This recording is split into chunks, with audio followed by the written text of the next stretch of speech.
आज बघू शकता मुलांना सकाळी मी केली होती भाजी आणि पोळी. तर सकाळच्या आहेत ह्या 4-5 पोळ्या आणि दुपारी मुलांना खा म्हणलं तर अजिबात नाही.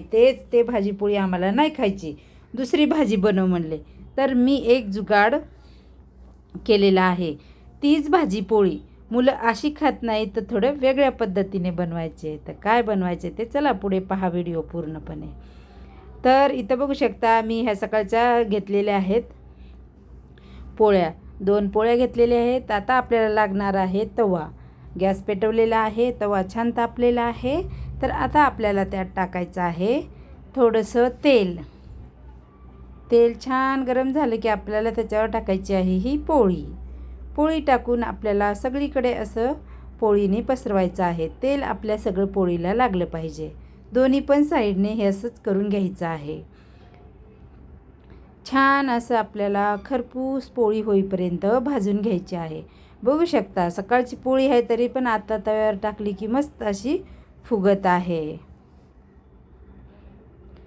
आता कसं उन्हाळा लागला आहे, पोळ्या कडक होतात म्हणून मी दुरडीमध्ये एक रुमाल टाकून अशा गुंडाळून ठेवल्या होत्या, म्हणजे मऊसूत पोळ्या राहतील म्हणून. तर बघू शकता अशी छान आपल्याला लालसर खरपूस कडक होईपर्यंत अशी भाजून घ्यायची आहे. मुलांना काय मी सांगितलेलंच नाही. बरं ठीक आहे म्हणलं बनवते काहीतरी वेगळं. तर माझ्या डोक्यात एक आयडिया आली. तर म्हटलं चला आहे तीच भाजी पोळी टाकून देण्यापेक्षा याचंच काहीतरी नवीन रेसिपी बनवायची आहे. तर बघू शकता आता आपली पोळी छान अशी खरपूस भाजत आलेली आहे.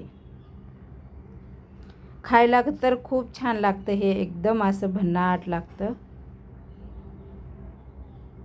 पनीर रोल कसा लागतो खायला तसं लागतं, खूप छान. तुम्ही पण नक्की एकदा बनवून पहा. तर मस्त आपली अशी खालून पोळी खरपूस होत आहे, झालेली आहे. तर आता त्याच्यावर टाकायची आहे भाजी. मी सकाळी बनवली होती पावटा आणि फुलगोबी मिक्स. मस्त भाजी झाली होती, सुकीच, पण एकदा खाल्ली पुन्हा खायला नको म्हणतात. थोडी भाजी राहिली होती तर मी असंच मस्त रेसिपी त्याचीच बनवलेली आहे. आता मस्त आपल्याला ह्याचा रोल बनवून घ्यायचा आहे, वरतीच असा कडक मस्त छान. आता पोळी पण भाजलेली आहे. आता आपल्याला तो गॅस बंद करायचा आहे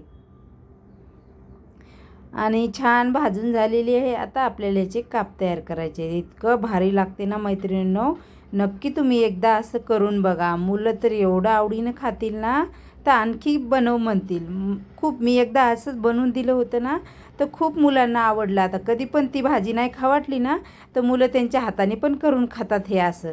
तर इतकी मस्त झालेली आहे बघा. बघू शकता. तुमचे जर मुलं लहान असतील तर तुम्ही एवढं खरपूस करू नका, थोडीशीच भाजा. मुलांना अशी कडक कडक छान लागते, एकदम खारीसारखी अशी खायला खूप टेस्टी छान लागते.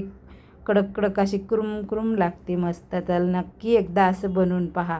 कोणती पण भाजी असू द्या, खूप छान टेस्टी लागते. आता ह्याचे मस्त काप तयार केलेत, प्लेटमध्ये काढून घेत आहे आणि आता मुलांना द्यायचं आहे खायला. तर मस्त त्यांना पण आवडले. मस्त कडक कडक लागते खायला, एकदम क्रिस्पी क्रिस्पी. आणि भाजी पण आपली संपून जाणार आहे. अशा तर पोळी भाजी त्यांनी खाल्लीच नसती, त्यामुळे मी हा जुगाड केलेला आहे. तुम्हाला आवडला का नक्कीच कमेंटमध्ये सांगा. एक लाईक करा, सबस्क्राईब करा, सोबतच तुमच्या मित्रमैत्रिणींशी हा व्हिडिओ शेअर करा, जेणेकरून त्यांना पण अशा नवनवीन रेसिपी ट्राय करता येतील. तर बघू शकता एकदम भन्नाट झालेला आहे आणि सेम पनीरसारखंच लागत आहे खायला, तर एकदम टेस्टी. तुम्ही ह्याच्यामध्ये भाजी नसेल तुमच्याकडं काही, तर पोळी अशी कडक भाजायची, त्याच्यावर थोडासा कांदा किसून टाकायचा, कोथिंबीर, हिरवी मिरची टाकून रोल बनवू शकता. तर पहा.